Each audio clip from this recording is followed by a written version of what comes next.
Hey everyone, and welcome to our third devlog for Project 2 here at Alta. Last week the devlog covered an early look at a playtesting level, some character art, early work on the interaction system, and an early art target environment too. That was all from March, and this week we're going to be looking at all the changes the team worked on for the game in April, and you'll be caught up to where we are in development right now. The main focus this week is going to be on improvements to combat, but stick around to the end for an update on the art target environment first showed off last week. First up for combat improvements is adding a knockback mechanic, which we'll check out in the combat practice environment from the first devlog.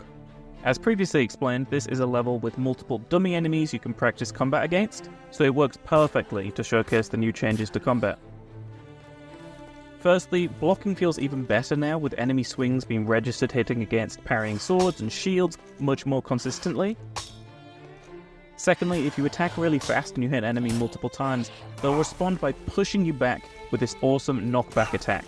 This means they have time to recover and re-engage with you, while also throwing you off balance and making you reposition.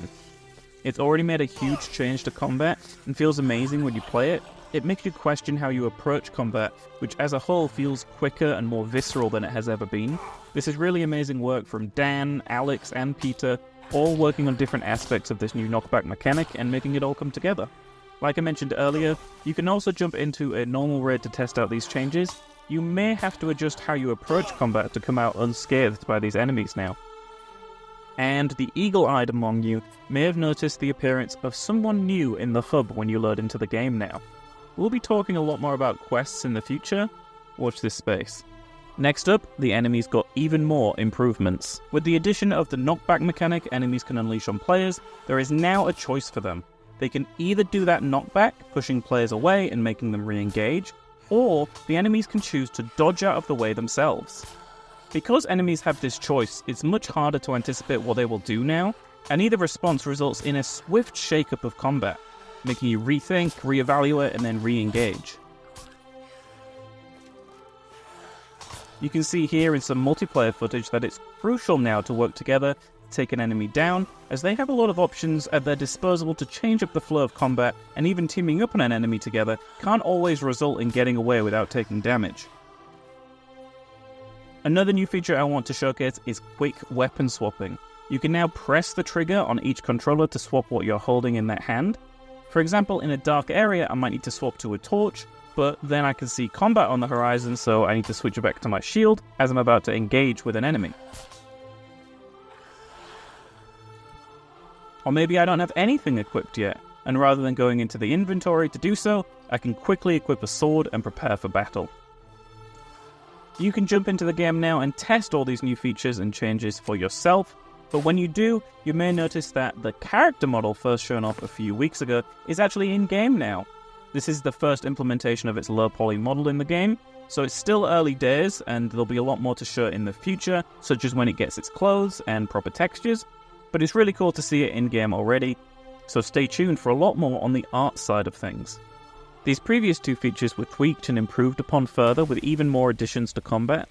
Enemies have received a new stab attack, and their wider swing attack now combos into multiple other swings, which can be devastating if you don't dodge or block them.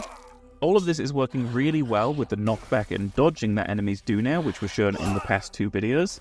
Combat flows amazingly well now, and is fast, visceral, and honestly super fun. You may have also noticed that we have some brand new VFX starting to creep into the game too.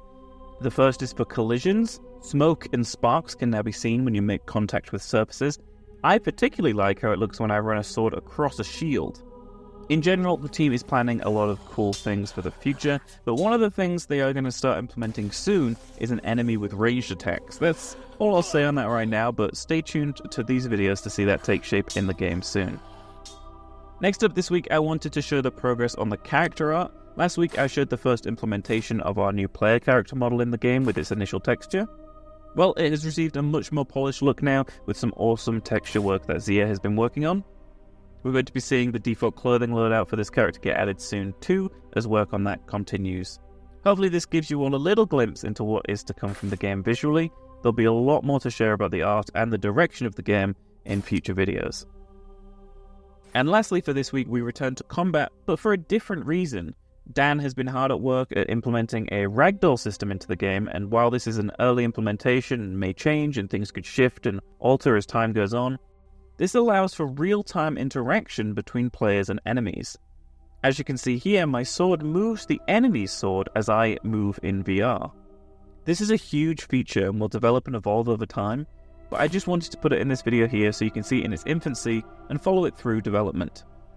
It already adds a ton of immersion in VR to see your weapon physically interact with an enemy, and while this isn't implemented in the main development environment of the game yet, and we're just checking it out in the test level, I'll be sure to showcase it again when it proceeds further in development so you can all follow its progress in these videos. And finally, for combat in this video, a brand new enemy type, ranged enemies, were added. And here they are, our skeletal archers. You can see one here taking aim and firing arrows at Damien down there.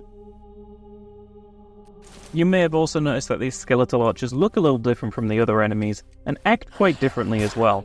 For example, if I run up to one of these archers, they'll go in for a quick stab with the arrow they're holding and then attempt to retreat so they can fire at you again. This becomes especially tricky when you have to contend with enemies in melee range too, as you may get too preoccupied with dealing with them to realize that the archer has taken aim and started to unleash arrows onto you. This addition of ranged enemies shakes up combat even further beyond the recent changes we've showcased in these videos. This means that you might have people on your team taking different enemies on at the same time. For example, someone might be taking on the archers, pocketing your friends with arrows, while they deal with the more melee-focused enemies up front. This drastically increases the challenge in solo play too, as you now have enemies at different engagement ranges to tackle. And this is just the team's first implementation of ranged enemies in the game. As they fine-tune them, I'll be sure to show the progress even more in future videos, especially when players get access to some ranged weaponry too, as that should help level the playing field once again. And as promised, let's return to the art target environment from the previous video, but now with a lot more progress to take in. Well, this environment has changed a lot, as you can see on the screen right now. It really is taking shape and hints to you all the direction the art for the game is taking now. For this video, I thought I'd take you all on a little tour, a walkthrough of this space, and let you all soak in the atmosphere as I show you all around. As we begin our walkthrough and we go through this archway, I just wanted to say the entire environment art team have done an amazing job on this, but Sean did just want me to flag to you all watching that this is still very much work in progress and things will change, but I'll make sure to return to this environment in future videos when it updates even more. And here you can see just how crazy the verticality is in this space. We'll touch on that a little bit more in a second, but already the different archways creating picture frames leading you on is a really great feature. And then you can imagine these being smaller hallways or connecting areas to different areas of a level. And you can just see the huge expanse of this space sort of pocketed by these different archways. It's just an amazing space. And again, here you can see and feel that sense of verticality. It's really impressive in VR.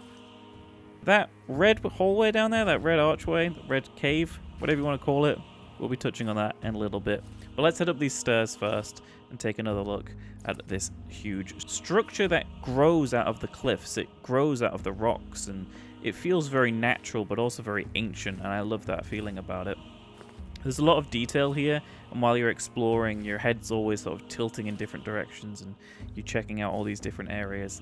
But you can see it's getting pretty dark here, but we do have that little light at the end of the hallway that guides us forward. And I love that playfulness of the light and the dark sort of contrasting each other. It's something that I'm sure we'll see a lot more of as the game develops. And then again, another archway leading us forward to where we're now on top of the bridge that connects the sections from the lower section to the upper section, and a little bit of looking down for the height here. Sorry for anyone with vertigo. Feels and is very impressive in VR when you're in these sort of higher up areas looking down. I really love it. I hope you all really like it too. Let us know what you think to this art target environment. I think the environment art team have done an incredible job. You can see all these different lights causing and creating different colors as well, which is really impressive. It's all not just one color. You're seeing oranges and greens and reds.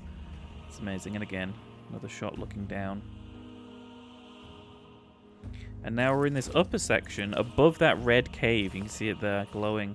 But there's another sort of skylight area here where we're seeing some green light come in, which is really cool. And then here we are, the red pit that leads to that red cave. And here we go.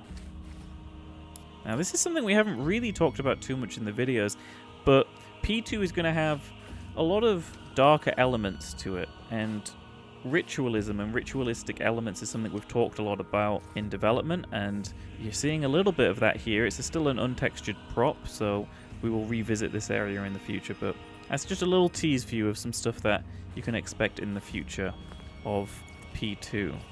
This new art direction is amazing, and I can't wait to also see more creatures and enemies and weapons and props all embrace this new art style as well.